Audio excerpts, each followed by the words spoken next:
তার শেষে এলো খুশির ওমন রমজানে। বিসমিল্লাহির রহমানির রহিম।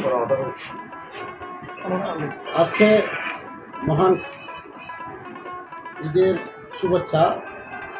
আমি ইসলামপুর জাতীয়তাবাদী দল ও সহযোগী সংগঠনের পক্ষ থেকে সবাইকে ঈদের শুভেচ্ছা ও ঈদ মুবারক জানাচ্ছি।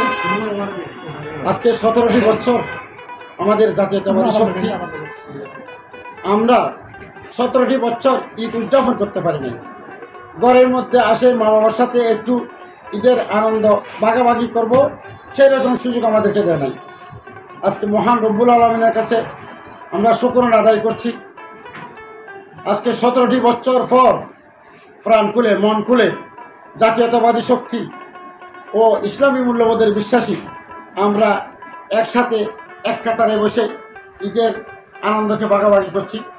আমি রাঙ্গুনিয়া তথা সারা বাংলাদেশে তথা ইসলামপুর ইউনিয়নের পক্ষ থেকে সমগ্র মুসলমানকে আমি ঈদের আন্তরিক শুভেচ্ছা ও ঈদ মুবারক জানাচ্ছি।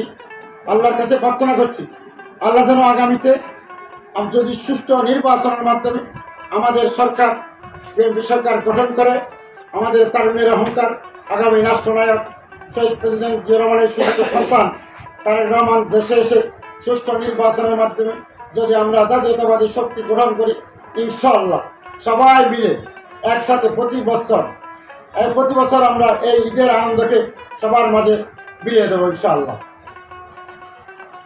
ঈদ মোবারক। আমার সকল মুসলমান ভাই বোনদেরকে, বাংলাদেশের সকল আপামর জনসাধারণকে জাতীয়তাবাদী ইসলামপুরের পক্ষ থেকে, জাতীয়তাবাদী দল ও অঙ্গসংগঠনের পক্ষ থেকে ঈদ মোবারক জানাচ্ছি। সবাইকে ধন্যবাদ।